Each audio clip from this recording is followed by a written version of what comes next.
Shalom. Selamat pagi Bapak Ibu Saudara yang dikasihi Tuhan. Hari ini saya rindu kita belajar bersama tentang pengharapan sesuai dengan urutan pembelajaran kita di dalam firman Tuhan. Kita sudah sepanjang 4 bulan kemarin belajar tentang iman. Hari ini saya rindu kita belajar bersama. Biarlah firman itu selalu ada dalam hidup kita. Sebagai orang percaya kita harus mengerti bahwa firman ketika dikatakan jadi rema, itu adalah firman yang benar-benar hidup dan kita hidupi. Dari mana firman itu bisa hidup dan kita hidupi? Ya dari pembelajaran kita. Ketika kita membaca firman Tuhan, ketika kita merenungkan firman Tuhan. Bukan serta-merta ketika kita berdiam diri tanpa kita membaca, tanpa kita merenungkan firman Tuhan, tahu-tahu firman Tuhan datang. Ya. Jadi jangan disalahartikan. Firman yang logos itu, yang tertulis ini bisa menjadi rema itu ketika kita sudah pernah membaca, sudah pernah mendengar.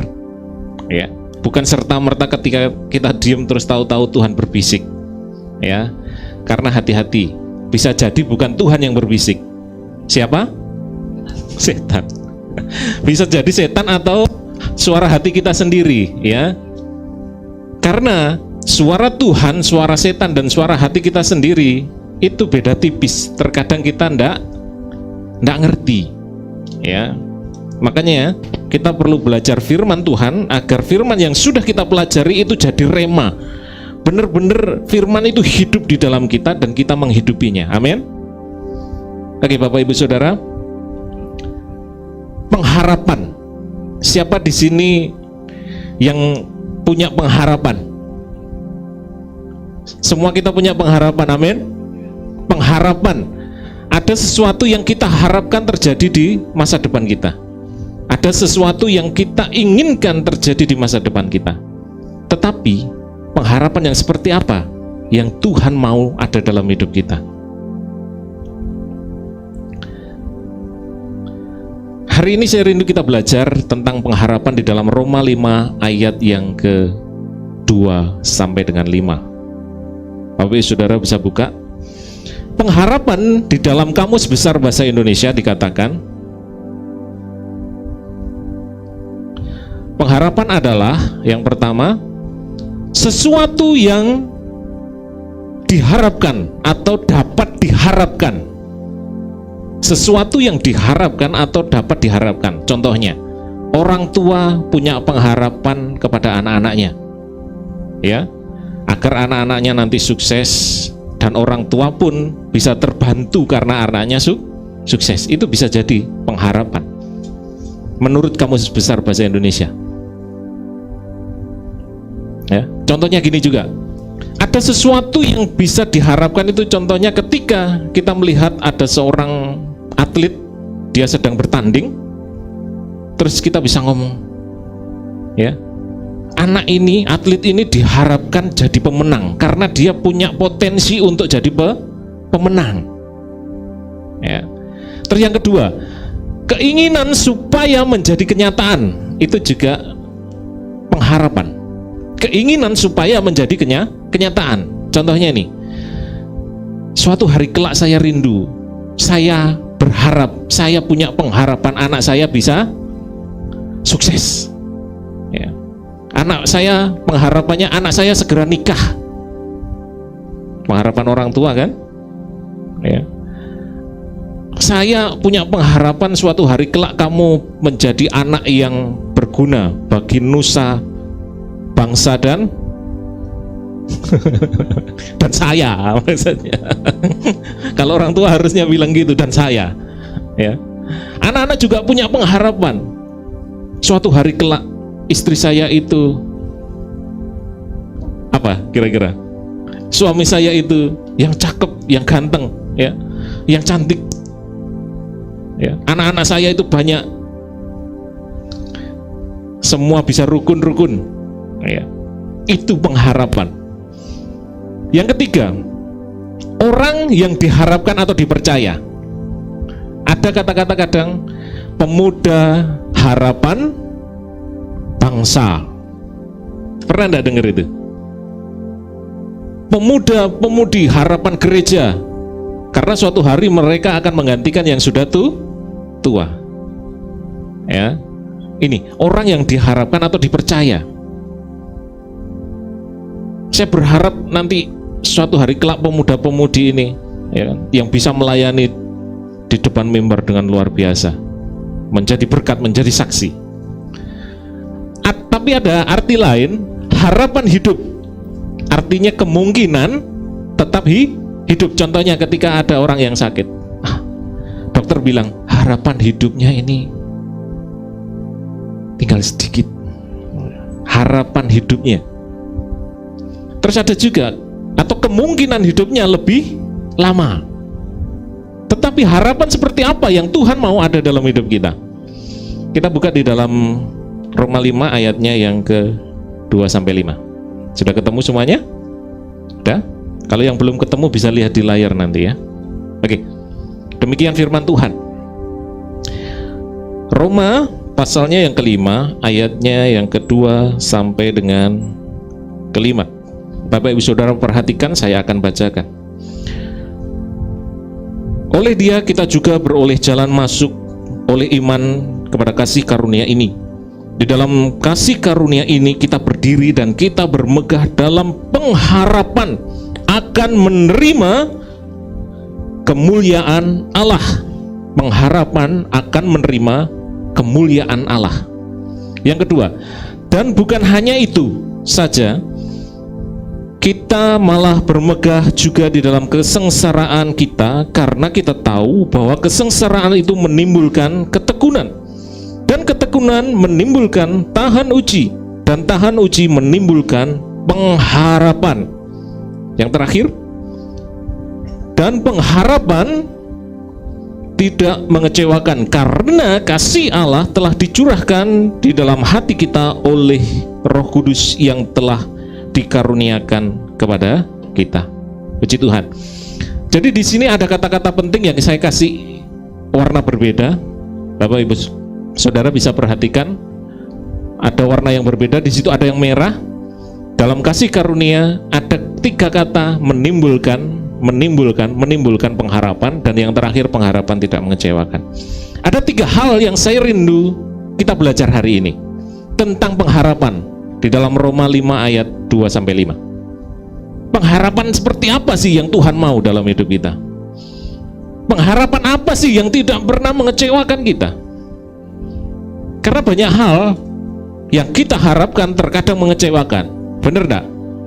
Kita berharap-harap suatu hari kelak, ya, kita bisa mengalami sesuatu yang baik. Makanya banyak orang berkata, bahkan firman Tuhan mengatakan segala sesuatu indah padahal belum tentu. Benar enggak? Padahal belum tentu toh? Belum tentu. Karena itu masih hal-hal yang ada di dunia. Kenapa? Segala sesuatu bisa berubah. Amin. Segala sesuatu itu bisa berubah. Bahkan kalau kita perhatikan, Bapak Ibu Saudara, di dalam Alkitab kita mendapati 12 murid Yesus setelah dikurangi sama Yudas, tinggal 11 tapi ditambah lagi sama 1, jadi 12 lagi. Hidupnya ke-12 murid Yesus ini, yang dikatakan ke-12 murid Yesus, Rasul Yesus itu, hidup mereka enak enggak kira-kira waktu itu? Ada yang enak hidupnya? Dari ke-12 murid Yesus, siapa yang paling akhir matinya? Siapa? Yohanes. Ketika dia dihukumnya gimana? Digoreng. Dia tidak mati, tapi dia mati tua ketika di Pulau Patmos dan menulis surat yang terakhir. Surat apa? Wahyu. Kalau kita belajar dari situ, mengikut Yesus itu bukan jaminan kita pasti enak hidupnya di dunia ini. semua masalah beres. Nggak ada yang sakit. Ingat Bapak Ibu Saudara, Paulus itu juga sakit. Bahkan dia berdoa 3 kali sama Tuhan, Tuhan kalau bisa duri dalam dagingku ini dicabut. Tapi Tuhan sembuhkan enggak? Ayo, ada yang pernah baca kisahnya? Tuhan sembuhkan enggak? Ternyata enggak. Bahkan Tuhan bilang apa? Di dalam kelemahanmu lah ya, kuasaku menjadi sempurna. Loh, coba bayangkan. Tetap sakit kok Tuhan ngomong kuasa Tuhan sempurna. Lah kalau harusnya sakit ya disembuhkanlah Tuhan. Kalau kita berpikirnya dengan pola pikir dunia. Tapi bukan itu yang Tuhan mau ada di dalam hidup kita. Hari ini siapa yang hilang harapan? Saya mau katakan masih ada harapan hari-hari ini. Masih ada. Jangan nyerah. Jangan kita mulai ya apa ya masa depanku. Ingat, ada harapan yang Tuhan berikan di hidup kita. Yang pertama, apa kriteria pengharapan menurut Roma 5 ayatnya yang ke-2 sampai dengan ke-5? Apa kira-kira? Yang pertama, harapan itu harus di dalam kasih karunia.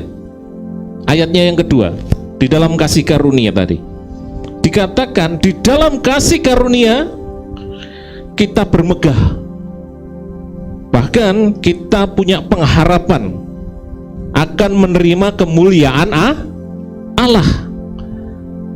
Pengharapan yang sejati itu harus dalam kasih karunia. Kenapa? Bapak Ibu Saudara, coba perhatikan. Kita dulu orang berdosa, amin. Sebelum kita kenal Tuhan. Tapi ketika kenal Tuhan, kita mempercayakan diri kita kepada Tuhan, kita percaya bahwa Yesus Kristus adalah Tuhan. Kita sudah dibenarkan, amin. Dari yang berdosa menjadi dibebaskan. Itulah harapan. Coba bayangkan. Kita boleh memiliki seluruh dunia, kita boleh punya mobil banyak, kita boleh punya properti banyak, kita boleh punya tabungan banyak. Tapi kalau kita tetap berdosa, kita nggak ada harapan untuk bisa masuk surga. Tapi meskipun di dunia ini kita susah, ketika kita ada Yesus di hidup kita, ketika kita menjadikan Yesus Kristus sebagai Tuhan dan Juru Selamat, kita masih ada harapan. Kalaupun di dunia susah, saya di sana tidak akan pernah susah. Meskipun saya susah, menderita dalam dunia. Pernah dengar lagu ini enggak? Saya mau iring Yesus sampai selama-lamanya. Teman-teman kaum muda, ada yang tahu lagu ini? Barusan ya, cari aja. Lagu lama itu terkadang menyentuh hati dan memang sesuai kenyataan.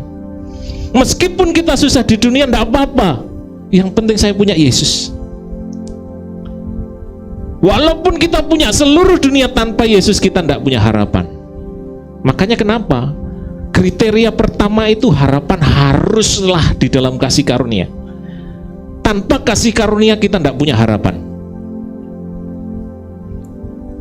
Percuma kita badannya sehat, keker, ya kan? Kita rajin nge-gym, badannya berotot semua. Percuma, toh nanti nggak akan dibawa ke surga. Siapa di sini yang karena dia rajin menjaga kesehatan bisa hidup 200 tahun? Ada enggak? Nggak usah 1000 tahun, 200 tahun aja. Nggak ada kan? Karena apa? Alkitab mengatakan umur manusia itu berapa? 70 tahun. Setelah itu sisanya apa? Bukan bonus, Bu. Kesusahan. Bener enggak? Umur 90 tahun bisa nikmati kacang? Ya bisa kalau digerus sih. Iya. Bisa menikmati apa itu tahu campur yang banyak tulang-tulang mudanya? Enak tuh kalau tahu campur banyak tulang mudanya kan? Bisa menikmati makanan-makanan keras? Nggak mungkin bisa. Bahkan bukan gitu aja. Orang-orang yang sudah berumur lebih dari 70 tahun bisa menikmati enaknya makan sambal atau mie setan. Kalau yang muda, kalau level 1 itu masih enggak lah. Paling enggak level 7, level 5, ya kan? Bahkan Kiki kemarin sempat makan berapa itu, Ki? Yang mie itu. Ya. Bukannya menikmati tapi tambah ke belakang terus. langsung keluar, ya. Jadi gitu. Yang berdosa dibebaskan, itulah harapan. Terus yang kedua, yang harusnya dihukum diselamatkan, itu harapan. Di dalam kasih karunia, yang harusnya kita dihukum karena dosa, kita diselamatkan, itu harapan. Jangan kita berpikir bahwa harapan itu cuma apa yang saya mau terjadi, enggak. Tapi apa yang Tuhan mau itu terjadi, itulah harapan. Tuhan mau kita semua selamat, amin. Tuhan tidak mau manusia itu masuk dalam neraka, karena neraka diciptakan untuk siapa? Untuk iblis. Tapi kenapa banyak manusia masuk ke neraka? Karena keinginannya sendiri. Karena dia tidak mau terima Tuhan dan terima kasih karunia Tuhan.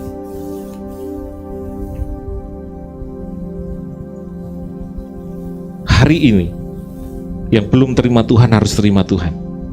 Mungkin yang di rumah yang belum terima Tuhan harus terima Yesus Kristus sebagai Tuhan dan Juru Selamat. Karena ada harapan. Ada harapan. Yang terakhir, tidak layak tapi dimuliakan akhirnya. Itulah kasih karunia. Kita sudah orang berdosa, layak dihukum. Bahkan kita tidak layak menerima kemuliaan Allah. Tapi tadi ayat 2, coba perhatikan di ayat yang kedua dikatakan apa?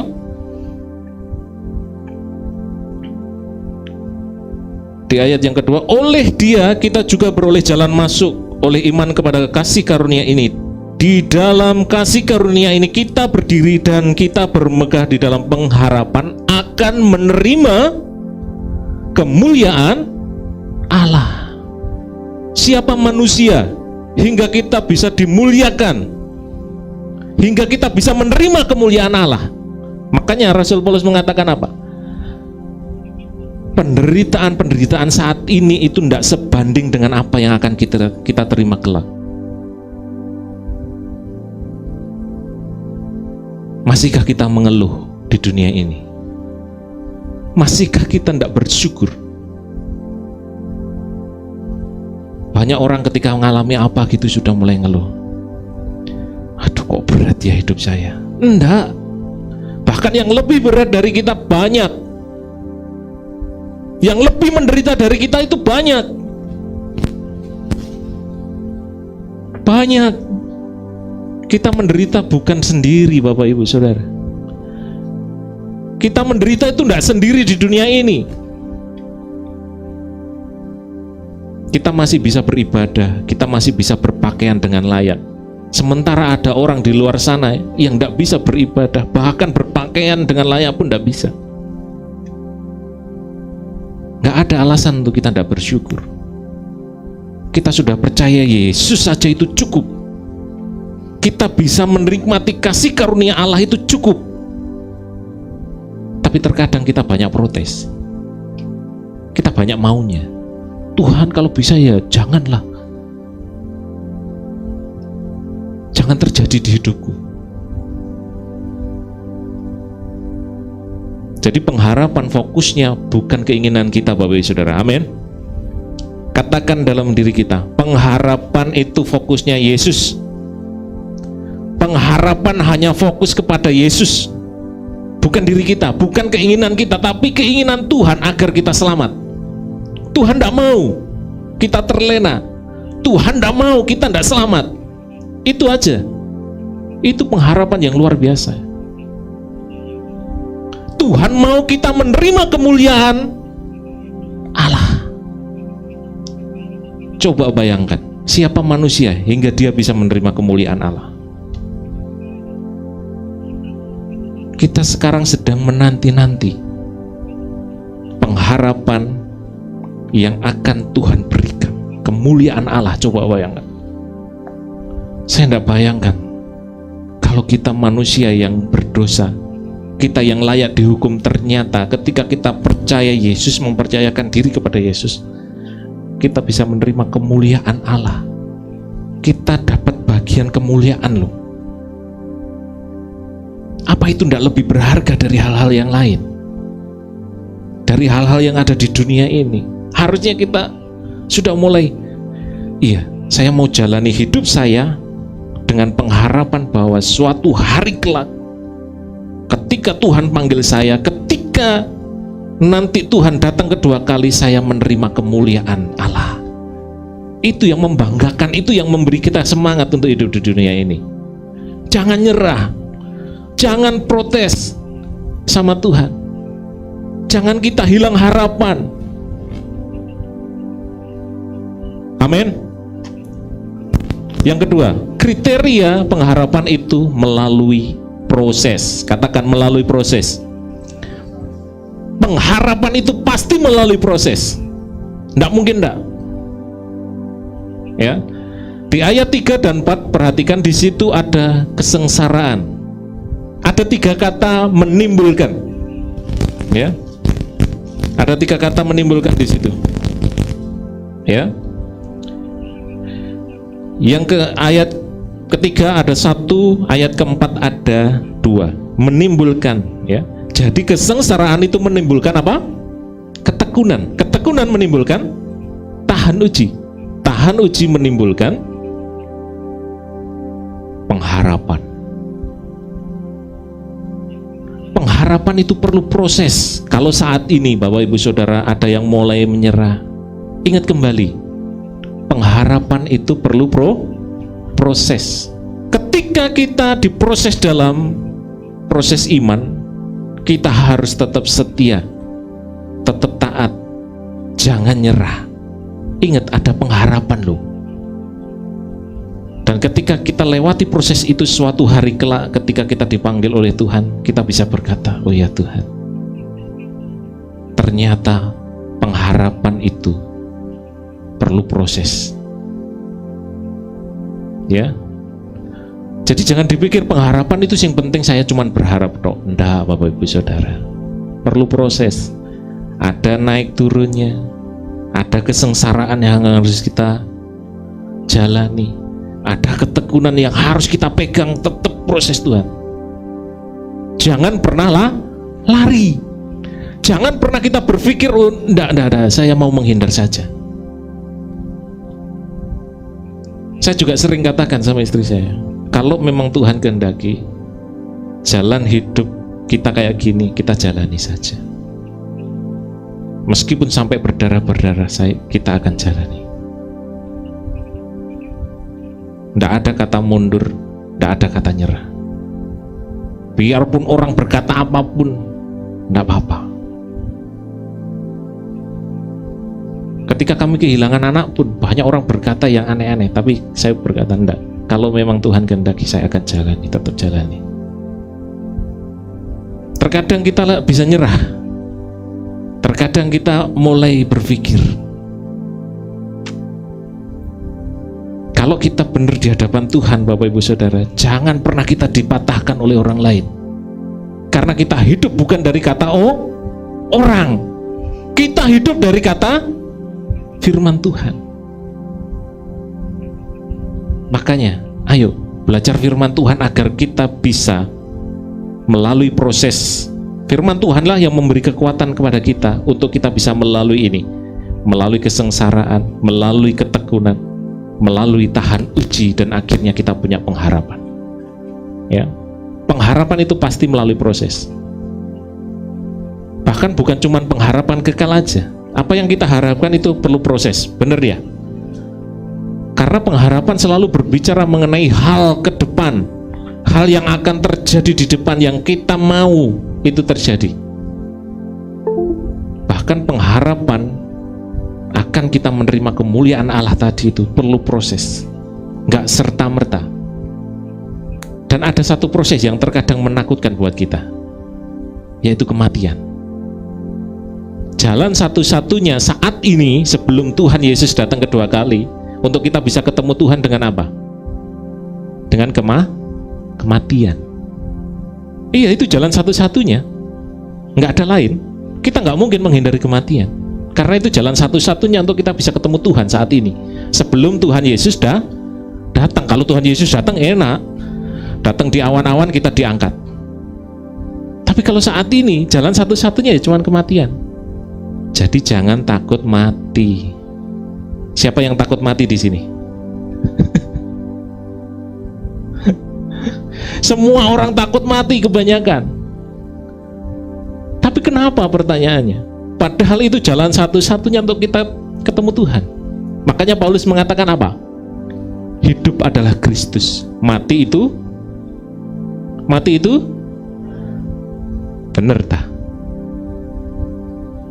Jadi kalau ada yang mati, harusnya kita nggak bersedih terlalu lama, karena kita tahu mati di dalam Tuhan itu untung.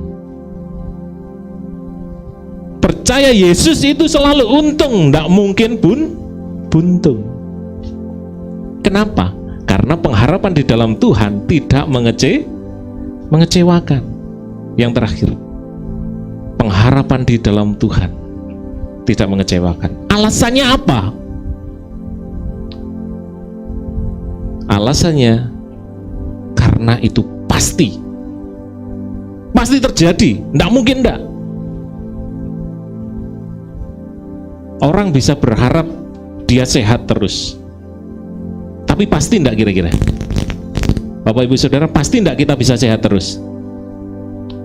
Ayo, siapa yang berani menjamin kalau kesehatan kita bisa sehat terus? Saya mau tahu. Pasti ada sakitnya, bener gak? Nggak usah jauh-jauh. Ketika kita bersih-bersih kena debu, tahu-tahu bersin, washing. Habis gitu jadi apa? Jadi flu pasti, pilek. Nanti dipikir corona. Nah, tapi saya bersyukur kita kan sudah banyak yang divaksin ya, aman. Kata siapa? Orang yang divaksin masih bisa kena. Jadi kita harus tetap jaga prokesnya. Iya.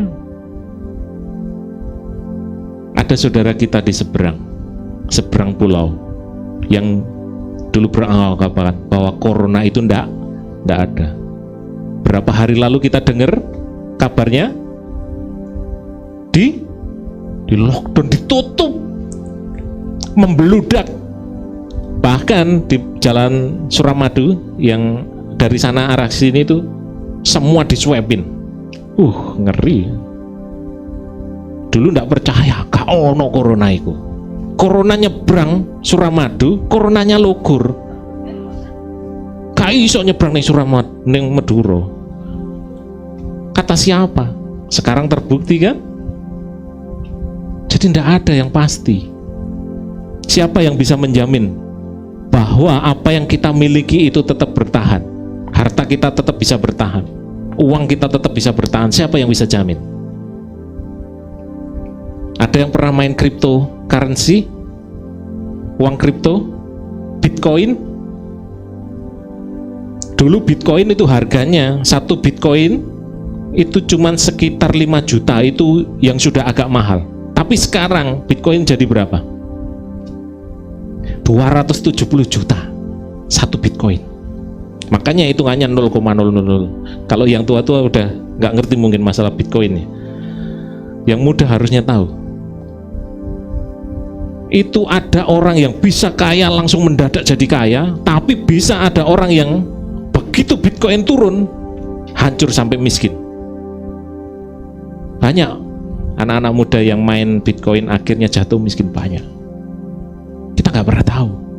Seperti Ayub, kita belajar kurang banyak apa hartanya, kurang setia apa Ayub, tapi bisa saja hartanya habis. anaknya pun habis. Yang tidak habis cuma satu. Apa? Istrinya. Karena istrinya cuma satu. Jangan sampai istrinya habis. Istrinya cuma satu. Meskipun istrinya sempat bilang, sangkali Tuhanmu dan matilah, kutuki Tuhanmu dan matilah. Kalau di bahasa aslinya sebenarnya bukan kutuki, tapi berkatilah. Ada yang harus diselesaikan di situ untuk konteks bahasanya sebenarnya. Tetapi coba bayangkan, tidak ada yang abadi, Bapak Ibu Saudara. Anak-anak bisa meninggalkan kita, istri, suami bisa meninggalkan kita. Tetapi ketika kita mempercayakan diri kepada Yesus, kita percaya kepada Yesus, itu tidak akan pernah mengecewakan kita. Tuhan tidak pernah meninggalkan kita, amin. Apapun yang terjadi, Tuhan tidak pernah meninggalkan kita. Walaupun kehidupan kita naik turun. Mungkin ada di antara kita yang jatuh dalam dosa. Ingat, Tuhan tidak pernah meninggalkan kita. Hari ini tetaplah berharap. Aduh, saya tidak ada harapan ini. Saya sudah tidak layak. Kata siapa? Yang melayakkan kita itu Tuhan. Masih ada harapan. Satu pastor muda luar biasa yang akhirnya dipanggil Tuhan bilang apa? Kalau manusia ya sering memberi titik, tapi Tuhan mau kasih koma. Karena apa? Harapan itu tidak pernah kecewa. Kalau Tuhan aja kasih koma sama kita untuk kehidupan kita ke depan, kenapa kita sering menghakimi dan kasih titik sama orang? Kamu tidak ada harapan, kamu tidak bisa berubah. Ingat, harapan di dalam Tuhan itu tidak pernah mengecewakan, karena pasti. Saudara percaya Yesus Kristus sebagai Tuhan dan Juru Selamat dan mempercayakan hidup kita kepada Tuhan sebagai Tuhan dan Juru Selamat, maka keselamatan Tuhan berikan. Pasti jaminannya. Nggak ada semoga saya selamat, nggak ada. Kira-kira saya selamat, nggak ada. Pasti jaminannya. Karena ada yang menjamin. Dan apa yang Tuhan berikan pengharapan itu kekal, hakiki, tidak lekang oleh waktu, dan ada jaminan. Coba perhatikan ayat yang kelima. Di situ dikatakan apa? Ayatnya yang kelima dikatakan, dan pengharapan tidak mengecewakan karena kasih Allah telah dicurahkan dalam hati kita oleh Roh Kudus yang telah dikaruniakan kepada kita. Bapak Ibu Saudara, ketika kita percaya Yesus, ada Roh Kudus di hidup kita. Itulah yang jadi jaminan.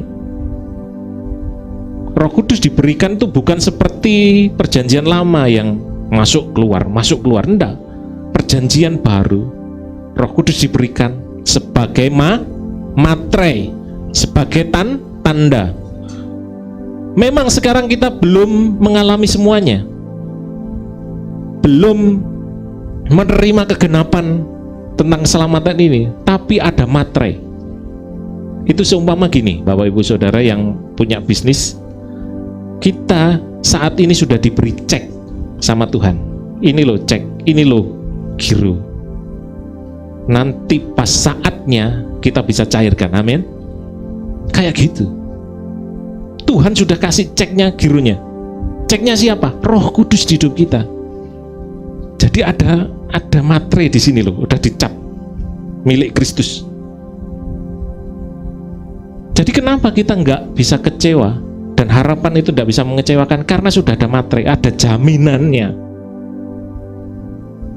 yang pasti akan kita terima.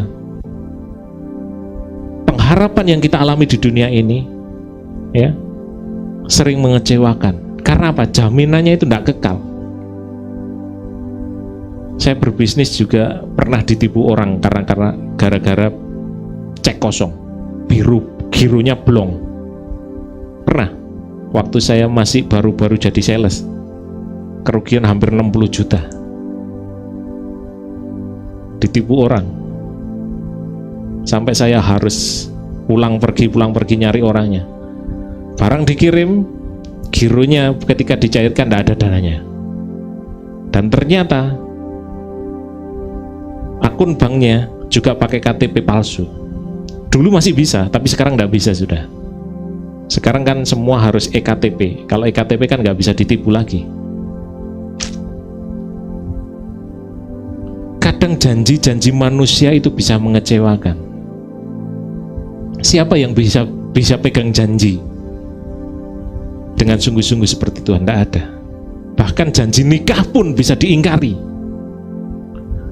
Janji pasangan kita aja loh bisa diingkari.